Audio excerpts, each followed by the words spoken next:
Welcome to the How to Health podcast today, and I am so excited to introduce Dr. Brooke Goldner, who is just a delight. We've had an awesome chat already. I don't know what else we're going to talk about, but it'll be fun. But I just want to introduce her. Dr. Goldner is a board-certified medical doctor and the author of 2 best-selling books, Goodbye Lupus and Green Smoothie Recipes to Kickstart Your Health and Healing. She's been featured in multiple documentaries, such as Eating You Alive, which was awesome, by the way, Whitewash, and The Conspiracy Against Your Health. Has been featured on TV news and the Home and Family Show, as well as many radio shows and podcasts, including us, and is highly sought after keynote speaker who shares the stage regularly with doctors Ornish, Esselstyn, Bernard, Greger, and T. Colin Campbell. That right there is, I'm already in awe, to name a few. She's been featured on the front cover of Vegan Health and Fitness magazine twice, right, with your husband and family, I believe. And she's graduate of the Temple University School of Medicine, was chief resident at UCLA Harbor Residency in Psychiatry, and holds a certificate in plant-based nutrition from Cornell University. She's the founder of veganmedicaldoctor.com, so note that, guys, and creator of the Hyper-nourishing Healing Protocol for Lupus Recovery. Wow. That's more than most people do in a lifetime. That's fantastic. How are you doing? I'm doing fantastic. Thank you. Oh, that is so cool. Well, thank you for taking your time out of your day. And,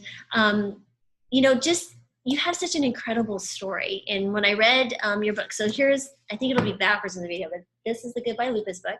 And it was incredible. And I was so excited to read about that because lupus is such a difficult disease to wrap our heads around because it's such different people have different expressions of the disease. But can you tell us your story and how this all started? Absolutely. Yes. So I was diagnosed with lupus when I was 16. And at the time, I had really no idea what was going on. Lupus is very bizarre. So for people who don't know what it is, it's an autoimmune disease where your immune system goes haywire and it can no longer identify self, non-self. So normally immune system, as you know, is there to protect us against invaders, right? Or help us when we, bang our knee into something and we need inflammation to heal it. But with lupus, your immune system starts attacking your own internal organs. And so we get all sorts of strange symptoms depending on where it is active in our body. So for me, it started out with this rash across my face in the sun. And then I was getting arthritis in my knees, really bad knee pain. But then it would also travel into my shoulders. And it was so confusing because, at 16, was it from spiking the volleyball or what was, it didn't make sense to have arthritis at 16. I wasn't sure what was going on. And then I started getting migraines where I would literally vomit for days with these headaches. And finally, when I went to the hospital, it was because the rash came out and my dad saw the rash. And I'd been covering it because I'm a teenager. And I'm like, oh, God, acne, So I had gone swimming and I got a migraine and I threw up. And when I came out of the bathroom, the rash was much brighter. And my dad went, what is going on with your face? Wow. and he said, my dad is something I call dad science. Like he thinks of things and they make sense to him and then it's science. And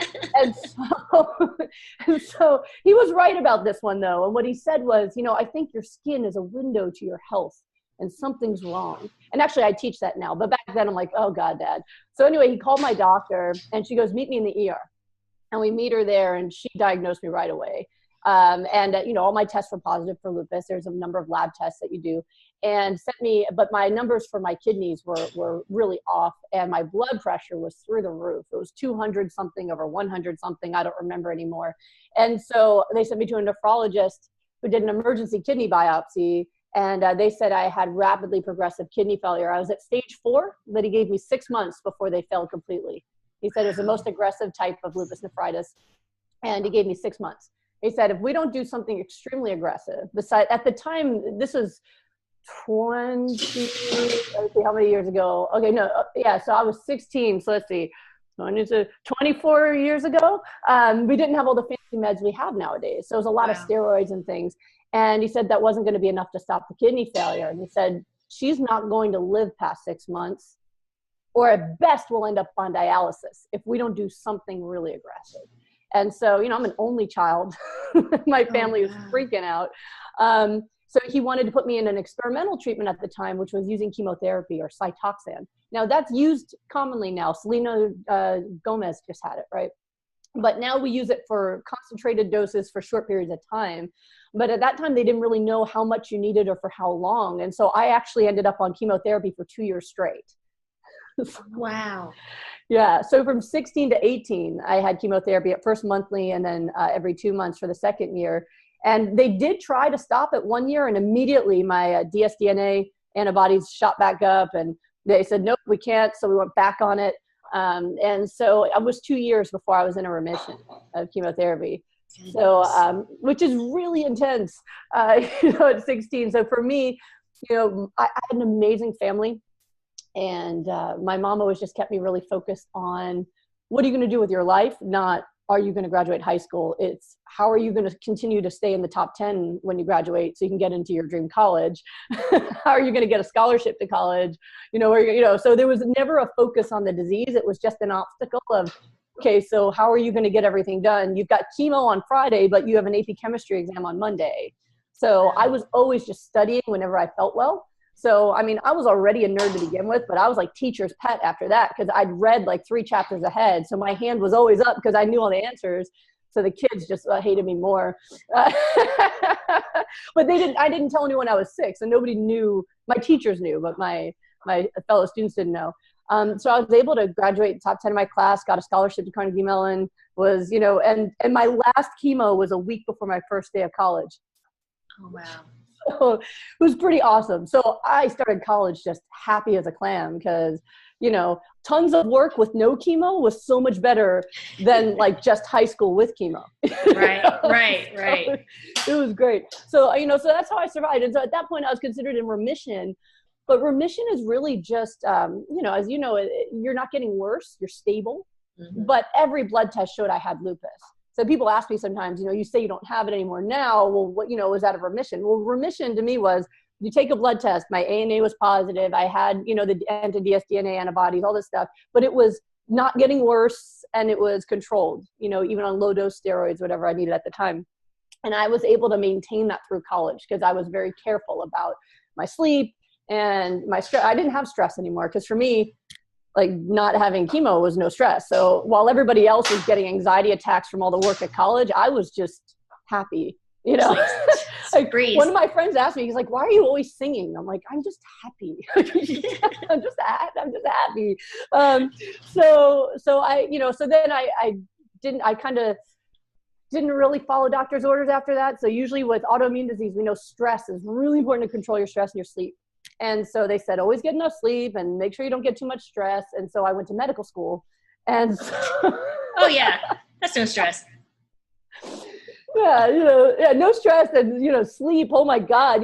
Now they have laws that say you can't work more than 80 hours a week as a student or as a resident. But back when I was a med student, they didn't have that rule yet. Did they? Well, you too? Is that? They started that actually my intern year because I started medical school later. But it wasn't always followed. So yeah. Well, I realized as a med student, there was one week where I actually counted my hours and I'd worked 100 hours that week, and so we're cheap labor for the hospital and lots of stress. You better have all those, all the blood pressure measurements done before the resident shows up. Right. So I got sick again my 3rd year of medical school and I started getting double vision where I'd actually have to hold onto a wall and the whole world would split in half and then come back together. Not in half, it would double side by side and then it would come back together. And I went, that's not normal. And then I would get, I had every single fingernail was covered in red dots, which I know are splinter hemorrhages. So and I went to I was on family practice rotation and I went to my attending and I said, look at my nails. Something's wrong right now. And I'm getting double vision. And she went, oh, you med students always think you have whatever chapter you're on in the book. And I went, no, that's my roommate. She actually has thought she's had prostate cancer before. That's not, I actually have lupus. I don't want to be sick, but I think that I've been looking this up and this could be, she goes, oh, that can happen from trauma, which happens. You bang your finger, you can get a hemorrhage, but every nail. So like, all right, you know what? Thanksgiving break's coming up. I'll go to my doctor's when I get home. And before that happened, I ended up collapsing in one of the clinics. I was charting and I couldn't speak and I was confused. I didn't know what was going on around me. And I wanted to talk to someone, but I couldn't get it out. And so I fought and everything felt like hazy. And I just remember I was trying to remember, like, am I awake or am I dreaming? Did I just give someone a shot or did I dream I gave them a shot? Like nothing felt real. It's very hard to describe. And then I ended up waking up. I passed out on my chart and everyone had left the clinic and they just assumed I'm guessing they assumed I was just a med student that was overworked and didn't finish my charting, And I woke up and I felt a little bit better, but still confused. And all I could think about was, I want to go home. I want to go home. I want to go home. And so I grabbed my keys. I should not have been driving. I grabbed my keys and I left the clinic and I get in my car. How do I get home? I don't know how to get home. So I'm sitting in my car, and I only lived a couple blocks away from the clinic, thank God. So I just started the car, and I don't know, I must have been going 5 miles an hour. I have no idea, because I remember I was stopping at every intersection and I didn't know where to go, but somehow my body just took me home. It's kind of like to me when you're on the phone or something and you just get home and you're like, oh God, I don't remember. Right. So I remember I was looking and nothing looked familiar, but somehow I got home. I parked on the curb. I found my truck later. I was like on the curb and I passed out in my bed, woke up feeling better later, but I was like, something happened and I don't know what happened, but I went home. I waited, I finished the rotation, went home, got all my scans done. And I had developed a new antibody that people get with lupus, antiphospholipid antibodies, where they're creating blood clots. So I literally was sending blood clots into my brain, and that's why I was getting the double vision, and that's why I was getting in my fingernails. So thankfully what I'd had was a TIA or a mini stroke where I recovered, but it could have been a big mess in the clinic if they, thank goodness I recovered. Although I always joke around that, I think they said there was no damage. I think I was smarter before and funnier now, but I don't know. I'm not sure. So yeah, so that was, at that point, they said, okay, you have to be on blood thinners for the rest of your life because you're going to have a stroke or a pulmonary embolism, and you're just lucky you're alive right now. My doctor was yelling at me, like, well, I had to wait till I had break, to go. So I was put on these injectable blood thinners, and I had to give myself shots every day in the stomach. And that one was rough. That gave me I'm an extremely optimistic person. I don't know. It seems like the more bad stuff that's ever happened, the more happy I am just to be awake. I'm just naturally just happy. So, but that was 2 weeks of bummer, where I was like, I'm so close to graduating medical school. Now I'm having strokes. This is not really what I was hoping that part was over, but that's kind of how lupus is, or autoimmune disease is, constantly waiting in the shadows. You get a little too much stress or not enough sleep or something happens, and then boom, you've got a flare. And now your life is in danger. And, that's one of the reasons why, they told me when I was 16, but they told me again after the blood clots, you can never have children that, you either won't be able to carry them, you'll miscarry, or you're going to end up with a stroke, or kidneys are going to fail. You can't do that. And I knew actually going through medical school now that, there was no Google when I was 16. So I didn't know how bad lupus was, and I didn't want to. So I just took what my doctors gave me and I didn't research. But going through medical school, I was like, oh man, every disease there is, it says people more at risk for this include lupus. And I'd be like, oh, happy birthday to me. So I knew that my life was going to be shorter. Most people with lupus end up with, heart disease if they don't die from something from lupus. So that was that took me 2 weeks of just, man. And then I just went, I'm still here. I'm a year away from graduating. I'm still going to be a doctor. Who gets to do that? That's the coolest thing ever. So I just went back to being happy and figured whatever life I'd have, I'd just spend it helping people and it'd be worth it. So wow. that's how it was. And so when I met my husband, I was 2 months away from graduating and just happy and just feeling so blessed and lucky.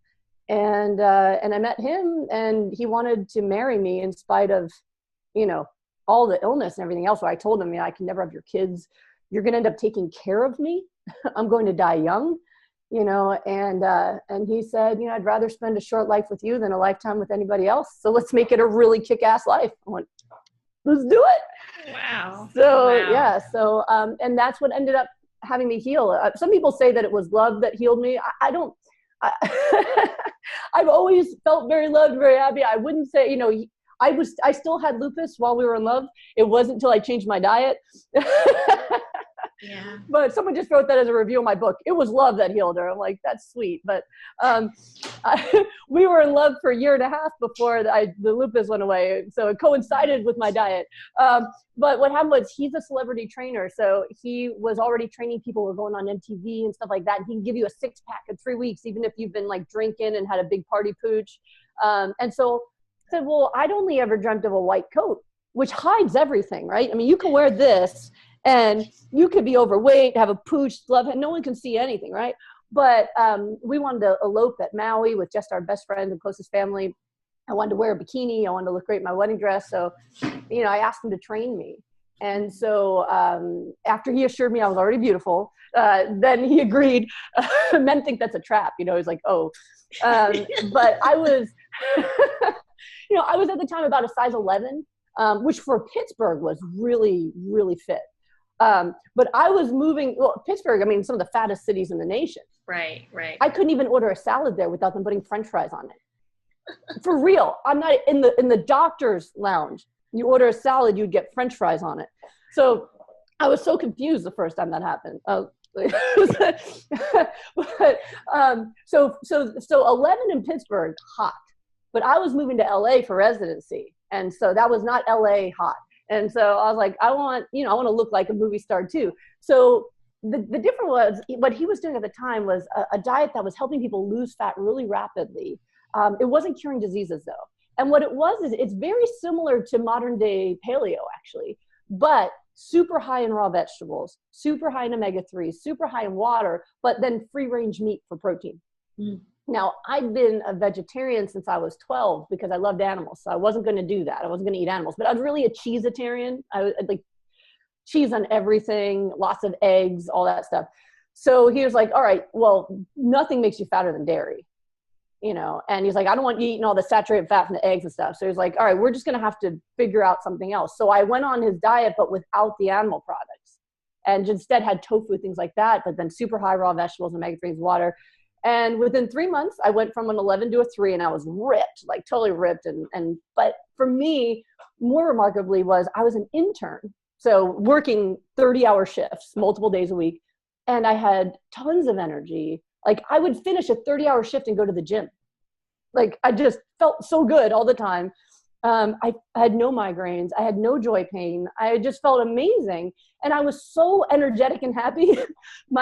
The chairman of my residency pulled me aside because he was concerned about me because I was not appropriately depressed and tired for an intern, and they were like worried I was manic or something. I'm like, I'm not manic. This is my personality. I'm just jubilant. But, and this is psychiatry residency. And they're like, see, look at all these depressed people barely shuffling their feet around. And you're like just happy, and and I said to him, I'm one of the luckiest people on the planet. I'm here doing this residency. I get to become a doctor and live my dream. Why wouldn't I be happy? And he just looked at me like, all right.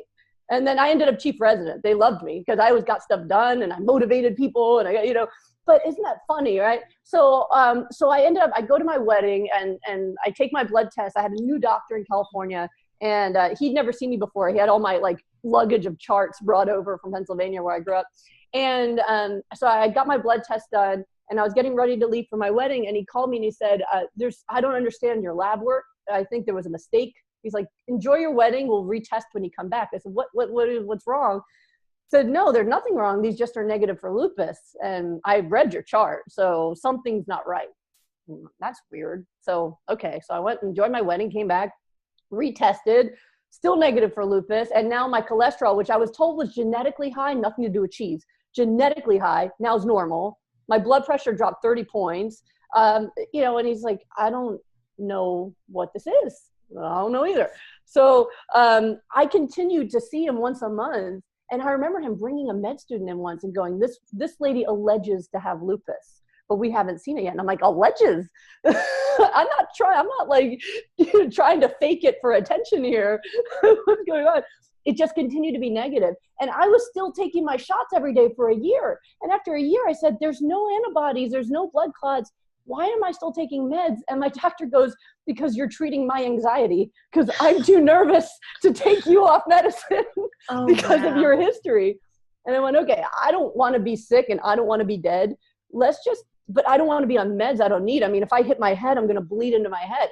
I would get a paper cut and my whole arm would be covered in blood because I couldn't clot from the shots. So I finally went off meds after a year. And that's because, nowadays I know, and it's a normal everyday thing that people can heal from diseases like this. But it wasn't normal to me or my doctor. He's a rheumatologist, that lupus can go away. So we're like, this must just be an amazing remission, because there was no other verbiage for it. I just graduated med school, so I knew diet had nothing to do with disease, right? Because they would have taught me that in med school if that was true. So none of us knew what it was. I just thought, it's a great remission. I'll just keep this diet up because I feel great. But we never even connected it. Like it wasn't even, I just knew that I liked how I was eating. I liked my fitness level, but it wasn't even connected. And it wasn't until I finally had my first son 4 years later, I had to convince my whole family. It was like, we had to do it was like an intervention. They were all begging me not to. My mom wanted to carry the baby. My best friend wanted to. Nobody wanted to see. I'm very lucky to have people who love me and want to protect me. And I said, I understand, but I'm telling you, knowing my body, I am not sick. Like you could check, my blood work looks better than like a newborn. I'm telling you, my blood work is amazing. And I feel amazing. And I just don't believe I'm sick. So, I finally convinced my husband, which you can convince a man, And so I finally convinced him and I got pregnant. Everybody freaked out. My OBGYN, I went to see her and she was a new OBGYN. Obviously I hadn't been pregnant before. And she asked me my health history. I said, well, I used to have lupus. And she goes, excuse me, what? There's no used to. And I said, well, I haven't tested positive for lupus for 5 years. And she's like, oh crap. So OBGYNs hate it because, people with lupus, we end up with strokes and also it's bad. That's why they have malpractice, I think, for people with lupus. So she sends me to the high risk OBGYN, sends me back, goes, this woman's perfectly healthy. I'm not following her. And so she used to see me every couple of weeks because she was just so terrified, and had normal pregnancy, healthy delivery, everything's normal. And then 9 days after I gave birth, I was back in my pre-pregnancy clothes like I was never pregnant. And that's when my husband and I went, something is definitely going on here. Because for him, having been a trainer for so long, there's women who have 20-year-old kids who say they can't lose their baby weight, right? And here I am, all I did was nurse and eat. I was sitting on the couch nursing. I wasn't, hitting the gym. And he goes, so we realized then that my body not only was not sick anymore, my body was reacting in real time to whatever challenges I received. Pregnant, did pregnant great. Gave birth, I made enough milk for a village, but my body just went back to normal size, right? No issues with lupus, because they all said the lupus is coming back when you give birth, because that's classic. I treat a lot of people now who their first symptoms are when they get pregnant, or they get a horrible flare after pregnancy if they survive it. There's also people who die in pregnancy or delivery.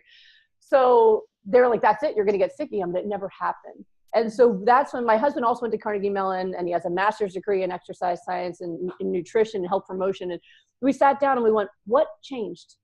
What possibly could make this impossible thing have happened? And the only thing that had changed was my diet. The only thing, because I'd been working out for years. And so we went back, and I didn't know about all these other doctors doing this back then, because why would I know? They don't teach us in medical school, right? So we went back and we worked with cellular biologists, and we figured out that we had accidentally created the most anti-inflammatory diet on the cellular level that was physically possible, just by accident. And that's what happened to me. And so then we started to run our own little groups and see, could we repeat it? And we could. And so now since then, this will be 13 years that I've been completely lupus free, and we reversed lupus, scleroderma, Sjogren's, MS. I mean, it's all the same. All the different diseases respond to it because all we're doing is helping the immune system settle down and do its job again. And people can have been sick for 20 years or more, and they can get their health back.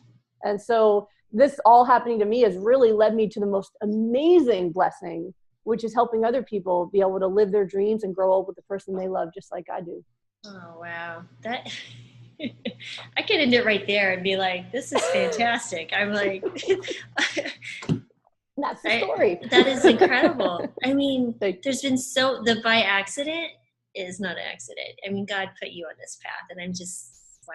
That's incredible. And I still can't tell it without crying. See, I got to have my tissues because it is. And that's why for me, it's so, everything I do is very personal.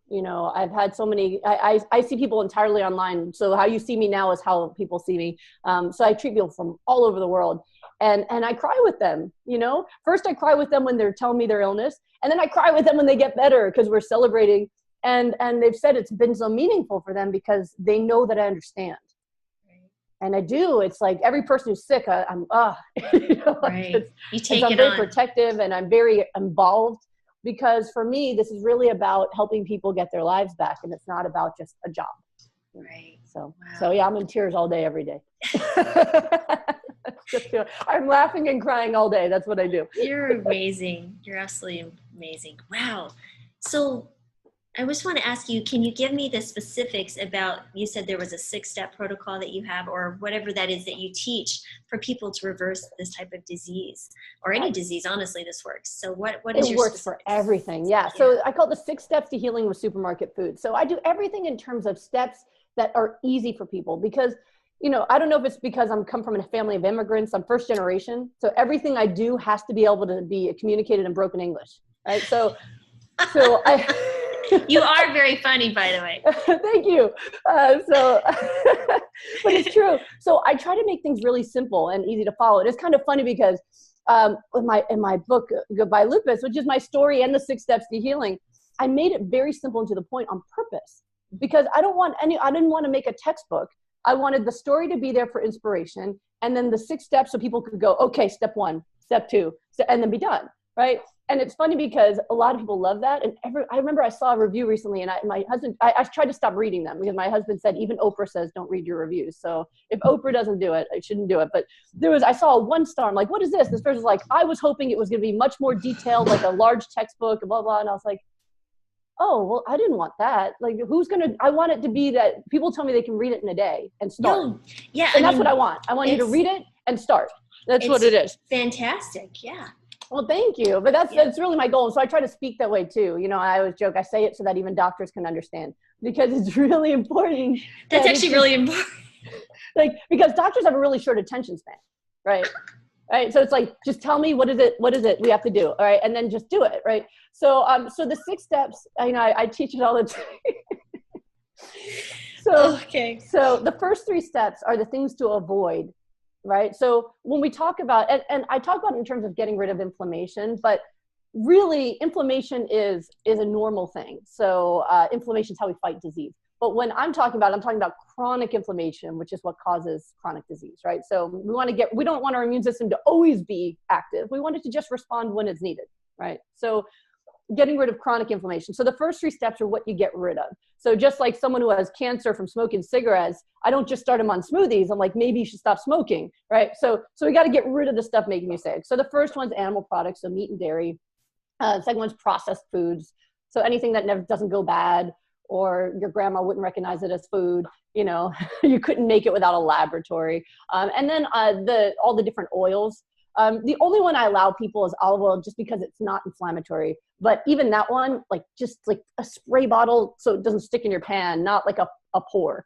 But in general, oils are very inflammatory as well. They're just sources of omega-6, which drive inflammation. So I try to get people to calm down on those. And again, I do these in steps because there are some people who are willing to dive in. I see some people who tell me, I'll eat cardboard if you tell me to, I just want to feel better. Those are my favorite, because I'm like, I got something tastier than cardboard, but we could do it like that.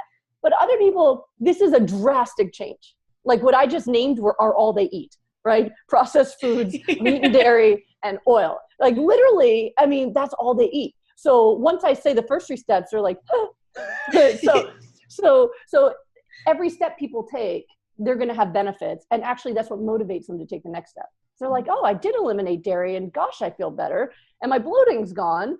And, you know, my arthritis feels a little better. Let me try meat. Okay, let me try, you know, so that's pretty cool. The next 3 steps, and again, you can mix and match and start wherever. The next 3 steps are the foods you absolutely must have for healing. And sometimes people don't optimize all 3 of these and they don't get the same results. So when you do all 6 steps fully, the way I teach them, that's when the miracles happen. If you do a little bit here, a little bit there, you'll get some benefit, not full. The 3 things you need for healing are, number 1, you need vegetables, high amounts of vegetables. And most people, you know, the most commonly eaten vegetable on our planet is ketchup, or at least in our country is ketchup. And that's even if you count a tomato as a vegetable, that's what they say. And ketchup followed by fried potatoes. So it's, you know, French fries are what people are eating for their vegetables. So I focus on the greens because the greens are just the most nutrient dense. So I love people eating tons and tons of greens. And people who are in my healing protocols, I do, you know, healing groups and healing programs. I'll get them up to like a pound of greens a day. And it's amazing what happens when people eat that much greens. Now, a lot of people freak out at the idea of chewing that much. I love salad. It's fine for me. But that's why I created my green smoothies. They're specially designed to have all the healing ingredients in them. And we can put a pound of greens in a blender. And then you add some fruit and stuff. And I mean, I literally drink them all day. And that's why I'm so peppy. Because I'm like, vitamins and minerals and antioxidants and just pump it right in, and you just feel amazing when you do it. So it's one way, and I can even share a recipe with you for that. Yes, please. And then the second thing is going to be omega-3s. It is absolutely essential. Omega-3s are what create your anti-inflammatory immune cells. So the prostaglandins, leukotrienes, you have to have omega-3s to do that. I use flax and chia. And if you're not eating animal products or oils, you can convert flax and chia very well into DHA and EPA. Plus you get the ALA from them. So I use those. I usually tell people to start with like a handful a day. You can put them right into your blender when you're making your smoothie. And then hydration. You literally can't fight inflammation without water. And there are some people, I literally had someone tell me the water she drinks every day is what she accidentally swallows when she brushes her teeth. You know, and yeah. And she had chronic constipation for 20 years and had 2 surgeries on her rectum from constipation. And I was the first doctor to ask her if she drank water. People were operating in her colon. So I put her on a gallon of water a day, and within 2 weeks, her constipation was gone, off meds, felt great. And, you know, water is absorbed through your colon. So, you know, I always tell you it should be like a water slide. That poop should be on a water slide, whee, like all the way out. And if you're dehydrated, it's like if you try to go down a water slide with no water, you know. Wow. So water not only helps you really, you know, get rid of inflammation, but it's also going to help you with the padding in your joints will be filled with water. It'll get rid of headaches and also constipation, everything else. So most people are just so dehydrated. So I usually have people on a lot of water. If you're over 120 pounds, a gallon a day, sometimes more. I'll watch them. But it's amazing. I'll see someone, I just saw someone who said, I wasn't really getting results. And we got on Skype. She goes, I'm doing everything right. I said, okay, how much water are you drinking? Maybe 20 ounces a day. You're not getting results because you're dehydrated. If you don't drink enough water, and even if you're eating all the other foods, your body literally, it just gets stopped. You know, I always tell them that the nourishing foods, the omega-3s and the water, and the greens, think of it this way. It's like if I asked you to make me peanut butter and jelly sandwich, I would need bread, peanut butter, and jelly, right? And I tell you, I want you to make me 20 sandwiches. And you're like, I love you. I will make you those sandwiches. And I go, here's your peanut butter and your bread. You'd be like, I really want to make you sandwiches. I just can't. I don't have the jelly. Right? So, you know, if you don't have your water, you don't have the jelly. And I'm not telling you, you don't need peanut butter and jelly to heal, but it's just like you literally, if you're deficient in any of those nutrients, your healing will stop. And so that's why a lot of people I see who are on plant-based diets, I have a lot of clients now, even plant-based doctors who get sick and they go, I don't know why I'm sick. I'm just eating my plants. And, you know, they'll tell me on the DL because I'm a doctor, whatever, what's going on. They're always deficient in either raw greens, omega-3s, or their water. And as soon as we fix those, boom, they start healing. So I think that's missed a lot in a lot of the plant-based diets that I see. And so the smoothie is a way to get all of them at once. So even if you're busy, you can put greens, chia or flax, and water in here. And then you add just enough fruit to make it taste good, usually 25% fruit. You blend it up, stick a straw in it. And even people who hate vegetables, they'll drink them. And so that's where I usually tell people to start. If you're not ready to give up what you're addicted to, start with your smoothie, and they naturally start to crave better foods. They start to heal even with eating bad foods, because finally their immune system has something to use to get rid of some of the excess inflammation and fight back. So super, super simple. That is incredible. So I'm going to have some. Yes, please. I know I'm craving a smoothie now. Like I actually have 2 Vitamixes in my house because there's so many the boys, you know. It's ridiculous. I mean, yeah, it's always going right before your interview. One of them was like, make us like, guys, you can't do that while I'm on here. So tell me, what was your recipe that you said you could share with us? What would absolutely. And you know what? One of the best things they can do, we have free recipes online. So my husband and I are both very dedicated to getting people this information, because we feel like that should never be held secret. Like you can only, if you pay the secret amount of money, you can learn how to heal. That's BS. We want everyone to be healthy. So we actually created a free online community. And so if you go to smoothieshred.com, so smoothie, SMOOTHIE, SHRED, smoothieshred.com, we actually created a community online where if you go to that website for free, you can just download our smoothie recipes. So I can tell you basically what it is 75% greens, handful of flax or chia, 25% fruit, right? And then water or almond milk, whatever you like. And that works really well. And you can use whatever you like. But we have some specific recipes up there that we like. And what we do, if you go to smoothieshred.com, you can see the recipes. And then if you want to, only if you want to, you can put your email address in and it'll take you to our private group. And so in our group, we've got 5,000 plus people from all over the world. And all they've committed to, they don't have to be vegan. All they've committed to is drinking a green smoothie every day and increasing their exercise. That's it. And so we give them recipes. My husband, he gives them training exercise things that they can do from home, and tons of support and education, all for free. And what we find is when people just start adding their smoothies, even without, we tell them, you do not have to change your diet. They start fighting us on it. They're like, please give us a salad dressing recipe. Give us more vegan recipe. Like they're begging because they start feeling better. And we've had people, we do challenges. So our next challenge, it starts tomorrow, July 8th is our next challenge, 28-day challenges where for 28 days, you have to post a picture of your empty blender. Green mustache is optional. And they just started doing that.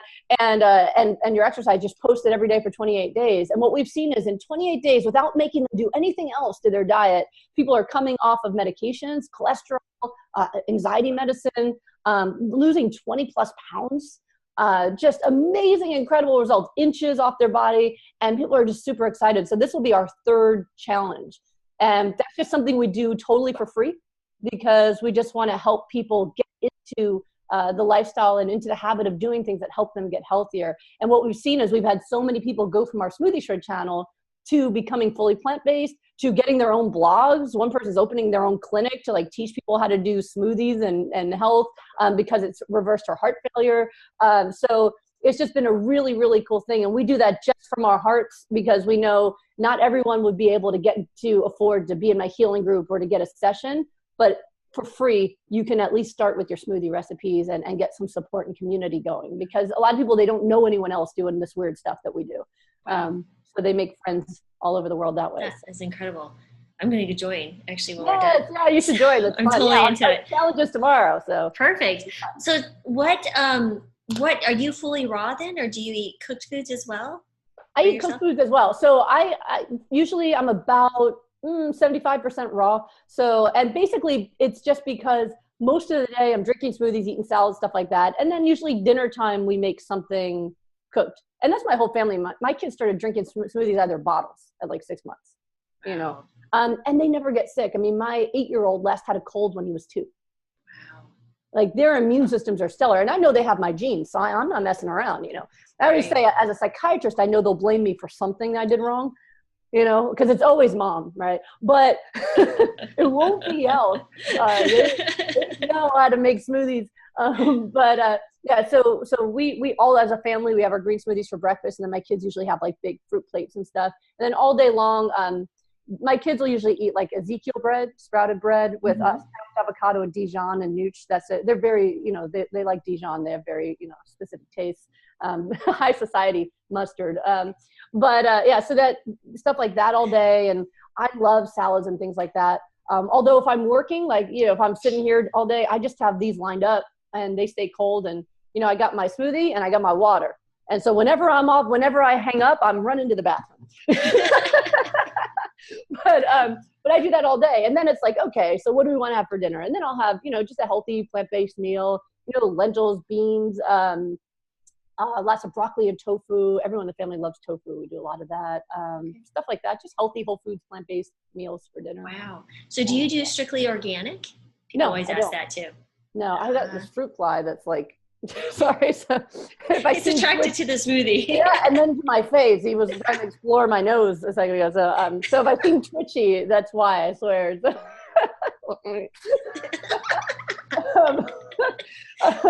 Oh my goodness. So what was the question?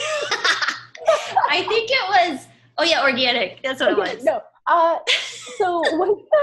So when I healed, I was not organic because I was an intern. So I couldn't even afford my rent when I moved to California. Oh my goodness. So I just bought whatever vegetables I could, regular GMO stuff. Or I'd go to the farmer's market. You go to the farmer's market 10 minutes before closing and just say how much to buy everything you've got left. Because they don't want to take that stuff home. They do not want to put it back on the truck. That is so brilliant. Oh my God. I've gone home with like 4 full shopping bags for like $30. I mean, they literally will just be like, I don't know, $30, or they'll say 40, I'll say 30. Okay. And like and sometimes I wouldn't even know what the stuff was.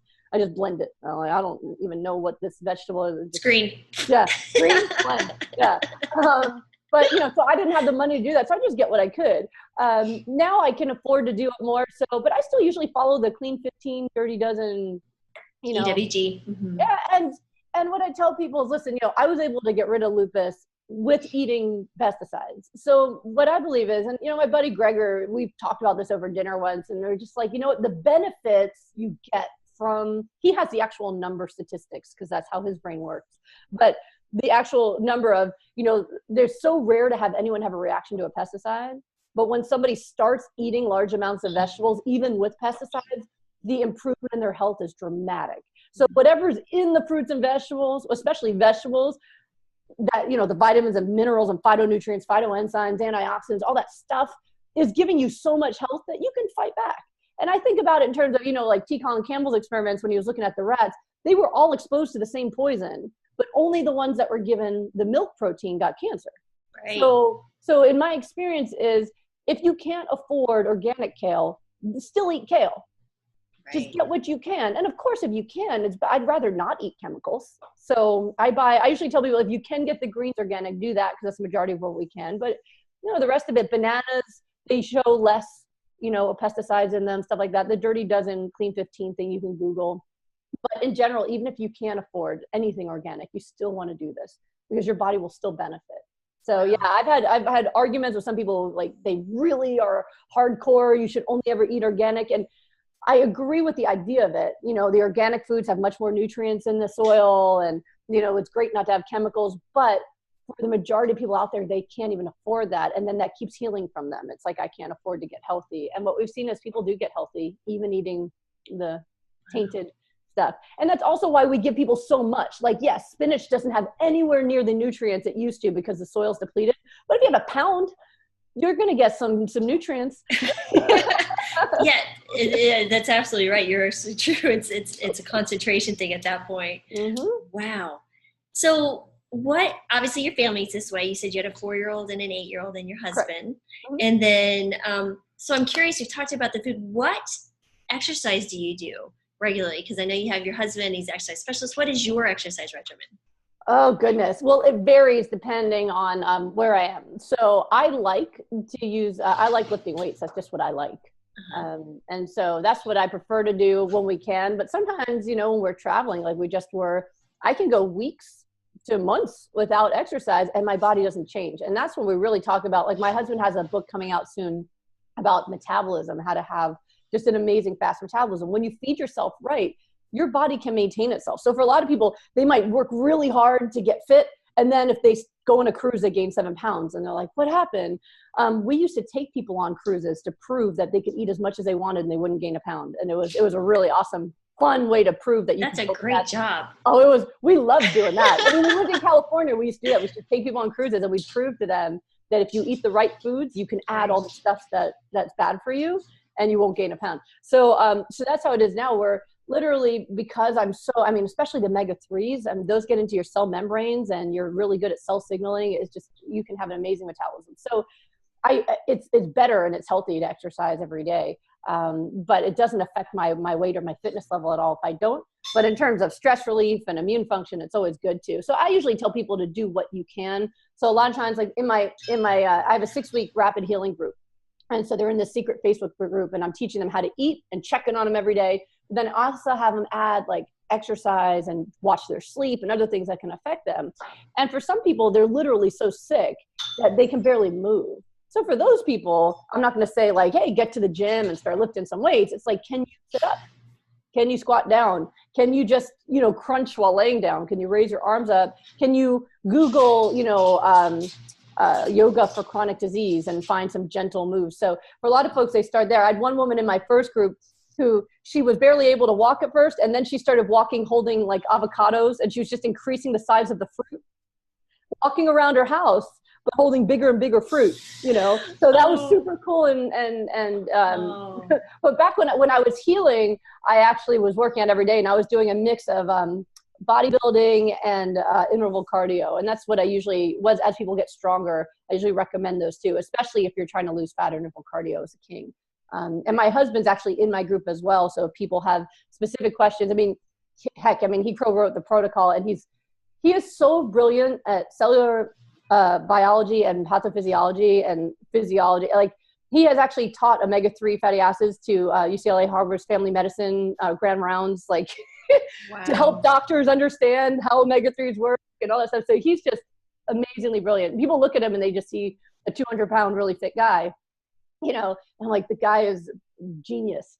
So, you know, so he's really a cool person to have on board too, to help people. You know, he used to, in Pittsburgh, he worked for a hospital. Whenever people are having surgery, especially bariatric surgery, he was the person who would come in and help them learn how to move again, like how to exercise while sitting on a couch, you know. And so he's really good at helping people with chronic disease and also with learn how to move again and do exercise that supports them. So we're really a team approach in that. So, you know, if someone's just starting out, I usually say move as much as you can. Right. Because, absolutely. you know, we know exercise improves your immune function. Right. But yeah, for me right now, I'm like maintenance. So, you know, it's important to understand there's a healing protocol and then there's a maintenance protocol. For people in maintenance, that's why a lot of my clients love me so much, is you don't have to eat like that forever, like a pound of greens a day and all that stuff. That's a healing protocol. When you're healthy, you know, if you have a smoothie a day and you exercise fairly regularly, you can also eat some recreational food, as I call it, and stuff like that, and you won't get sick again. And so as a maintenance person, I can, you know, when I'm home, mostly smoothies and salads all day, whole foods, plant-based meal. But I also like to go out to eat, and I'll have a recreational meal, which I'm always plant-based. But, you know, if you go to a vegan restaurant, you're getting oil, fake meat, all that stuff. And I'll eat that, and my mouth is like, hallelujah, this is awesome. And then my stomach goes, oh, why? and then I feel really tired, and I'm not as peppy as I am now. And then I don't want it again for a while. You know, and I've even had clients who've gone back to eating like meat or dairy once a month or so, and they don't get lupus back, but they say when they eat it, they get a stomach ache or they get nauseous and they go, ugh, why did I eat that? And then they're good again. But that's the cool thing, is that you won't get, it's like getting a paper cut at that point. You know, if a healthy person gets a cut, we can heal it. But if you've got chronic illness and you get a cut, like a diabetic, they get a cut in their foot, they could lose their limb. So when people are healing, I expect them to be very strict. When they're healthy, I still tell them how I recommend they eat, but it helps them psychologically to know that I can have a recreational meal every now and then, and I might vomit or get diarrhea because once you've got your gut bacteria that like this food, it does not like junk food, but at least that's the worst of it. Right. And it's self-reinforcing, rather than for the rest of your life, you will never be able to eat any meat, dairy, processed food ever again. A lot of people won't even try it because they're terrified of giving up everything they're addicted to. Most people, once they heal, like I have a lot of clients that stay raw vegan because my healing protocol is raw, and they're like, this reversed my disease. I don't want to eat anything else. Other folks, most folks are like, oh, I can't wait to have, you know, a bowl of beans and rice or something like that. I'm like, cool, you can have it again. Your symptoms are gone. Your labs look great. You know, just never give up the healing foods. Never give up your raw foods, your smoothies, your omega-3s, and your water. Then you can add back other foods and you can function again. So, wow. So how long do people have to stay raw typically before you notice that they're really healing? It depends on the person. They don't have to stay raw. It's just my rapid healing group that is all raw, because I look at your stomach as that is the limiting amount of healing food I can put in your body. So if your stomach's full of something else that's neutral, like, you know, cooked vegetables, they're not going to hurt you, right? They're fine. They've got some vitamins and minerals, less because they're cooked, but, you know, that's neutral. But it's not as good as, you know, a bunch of raw greens. So I just keep them raw just to maximize how much healing they can do.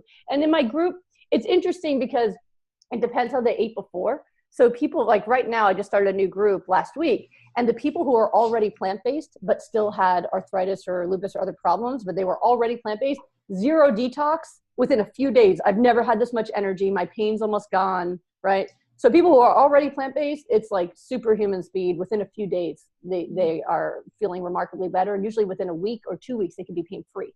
And but people who've been eating meat or dairy, like right now I have 3 people in my group who went from the typical American diet into my plan, and they are really miserable. Just my pain is worse. I'm exhausted, and it's just all detox. And so that's a bummer. But it's interesting because I had a woman who, she was having terrible detox, but at the 2-week marker had to go to her rheumatologist and get blood tests. And so she's at 2 weeks feeling just, you know, and then that's a medical term, by the way. And so she goes and gets her blood test, and her SED rate and her CRP are completely normal. So even though she was feeling really tired from detox, the inflammation was going away, which then got her so excited that she felt remarkably better. And then everybody else got to see, she posted her labs into the group, and then everyone else got excited. And she actually went from, she had been in the ICU with lupus, just barely able to walk, and she had just gotten home from the hospital and was on just basically bed rest in her 20s and had to drop out of law school. And within the first 6 weeks, she was back to work and got reaccepted into law school, felt great. She decided to do a second round because she's like, if I could feel this good in 6 weeks. And so most people want to do it a second round. I never expected that. But they like it so much. The group, having me watch them and getting rapid results. She did a second round. She started running miles a day. So that was within 12 weeks, was literally running. Pain-free, tons of energy. Like she said, she slept less than she ever needed to because she'd wake up full of energy. Like people quit coffee on their own. So the longer people stick with it, the more dramatic and rapid the results. But it's interesting. I can never predict it. There's some people who have only been sick for a year who take a little longer. And then there's other folks who have been sick for 20 plus years who in a week are like, oh, pain-free. So, you know, I've kind of come to conceptualize in my head that the inflammation and layers of illness like an onion. So we don't know how deep it goes. So sometimes people will be like, oh, every day I don't feel any different. And then they wake up on the 8th day and it's gone. And they're like, oh, it was overnight. I'm like, no, it was happening. You just had to get to that layer. So it's just interesting. I think what holds people up usually is just how well they're doing it. So I teach as much information as I can for free, but people don't always do it right. And that's what I find. And that's why I created the healing group, is that people still mess up and they're not getting it right and they're still struggling. That way they have a place to go where I can actually watch them. And every single time there was something that they were not getting right, and they thought that they had it, but they didn't. And I just do some tweaking and then boom. Like I have 2 doctors in my group right now. I have lots of doctors. Doctors and nurses love my program because they hate taking medicine, right? So doctors are the worst patients. They're never compliant. But they were both people who were plant-based, and they're like, something's not working. And then we just did some tweaking. One of them right now, she's in our Smoothie Shred group and everything. And she's like, something's not right. I still get migraines every day. And she's already, her migraines are almost gone now. We're on day 7. And so she used to get 2 a day and need medicine twice a day for her migraines. Now she's down to 1 in the morning that goes away in a couple hours. And it's in a week. So yeah, so so we see people with all sorts of different illnesses, and yeah, it seems to be very individual, but it's always very rapid. I mean, if you're saying you could have a dramatic change in your health within a month, month and a half, but usually it's within a week or 2. Wow. So what is the tweaking that you're seeing, even with these doctors who know the plant-based? What are they often missing or need to change? It's always different. So sometimes it's just that they're having some kind of reaction to a certain food. So we have like the basic protocol, but everybody has different levels of, you know, inflammation that affects even their way to absorb food. So sometimes it's a gut issue.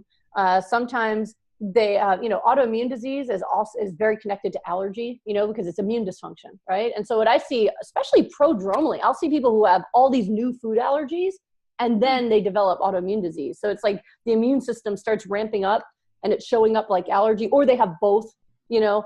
But if you have a food allergy that you didn't have as a kid, then your immune system's not functioning. There's something wrong and it's overreactive, right? So a lot of times people have both. So they won't even realize that one of the foods they're eating is actually causing more inflammation and aggravation. So that sometimes that's it. So when I can watch people and see what they're eating every day, it's very easy for me to just kind of go in and go, you know what?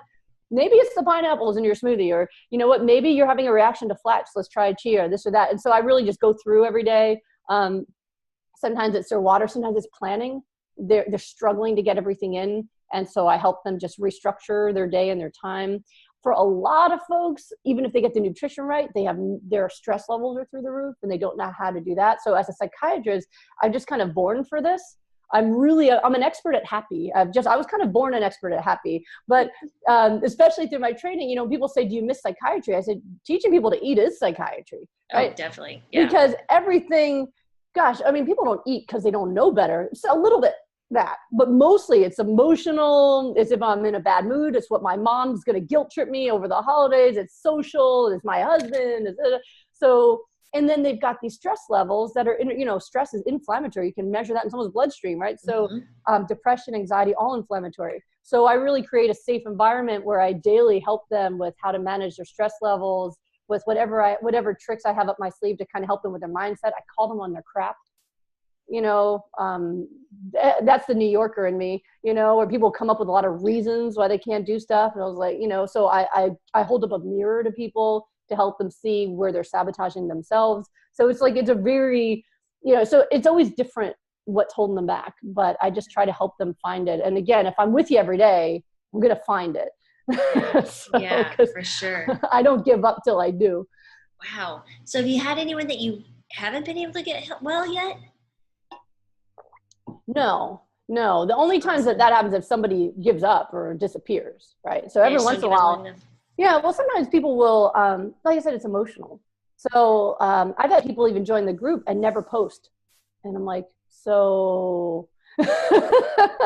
Thank you for the money, but I don't like that. I'll start posting, and I'll tag them what's going on. But it's like, I was just talking to someone yesterday who she literally, I had an appointment with her and then she didn't follow it. The one who was having 20 ounces of water a day.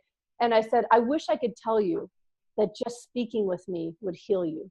I wish I had that I would just like send you my juju through the computer, but you actually have to follow the protocol. It has to, right. Have to do it.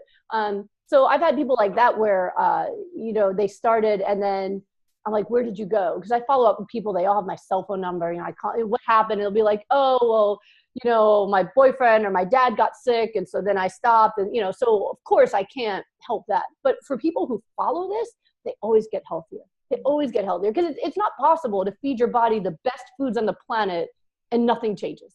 It just doesn't. Sometimes we just need to go more.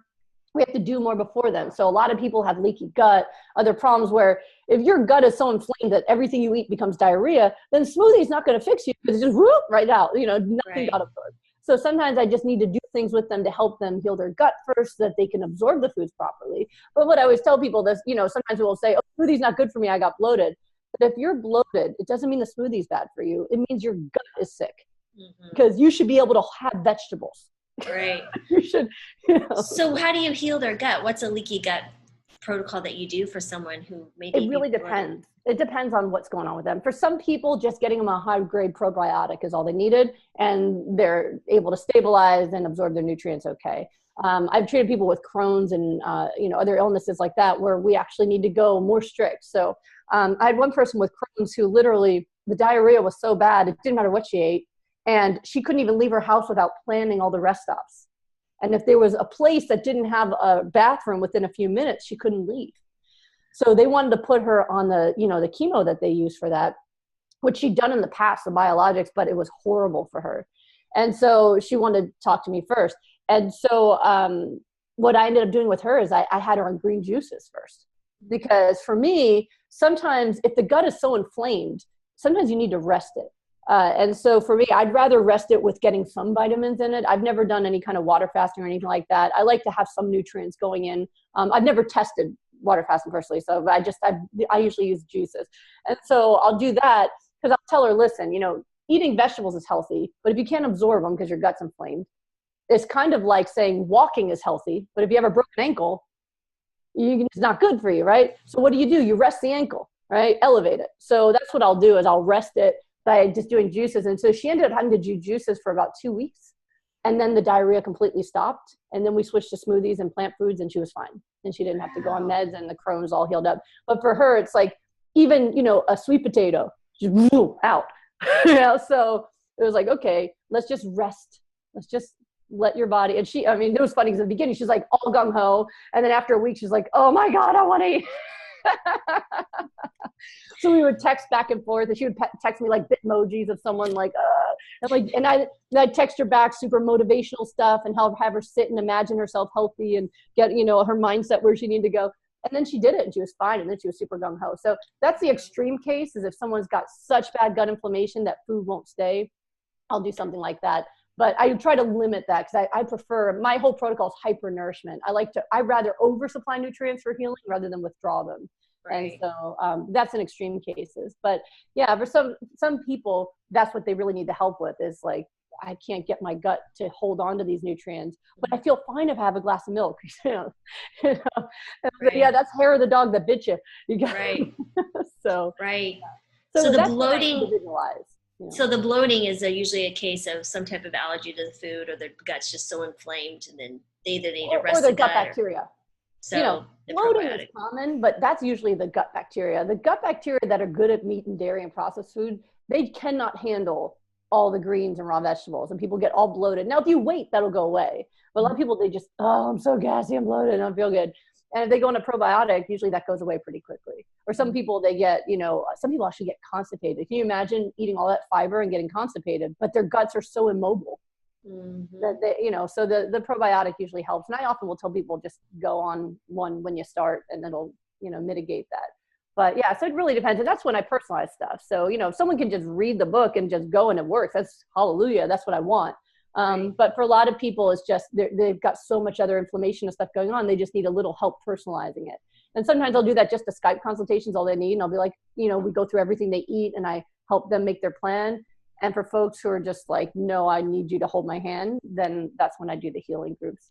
Wow, that's incredible. It's super fun. I live for it. I gave up Facebook right before I started this healing group. Now I'm addicted to it because all day long I'm like, oh, look at the salad she made. Oh, that's so good. Heart emojis, eyeball heart emojis. Like I just, you know, oh no, she's having a bad day. Hey, don't worry. Let's think about this. Let's do this, you know, and I'll like go live and make a video to address someone's pain or what's going on and help people. And so, yeah, I love it. I love it. Love it. That is so incredible. Wow. I mean, bless your heart. I've taken you up so much of your time. Jeez.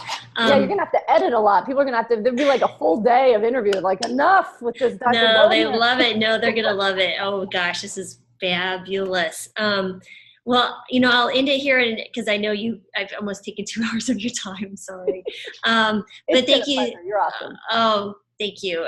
Wow, this is definitely one of my favorite interviews so far. And, that's incredible. So I'm going to make sure to tell everybody with your website and where to find you and everything. But I'd like to end the podcast with acknowledging you and say thank you for everyone that you've helped and who you don't even know that you've helped, because a lot of times this job is a thankless job because people, you know, you're just expected to do that and expected to give of yourself and expected to do the heart emojis because you're who you are, right? You're the doctor. And so I just want to share that with you and say thank you for everybody that you've helped. And I really appreciate you. So it's amazing. Thank you so much. And You're thank welcome. you for doing this because you're helping people like me get the word out. Oh, yeah. So, you know, I've had so many people who told me that they started my diet because they heard me in an interview somewhere.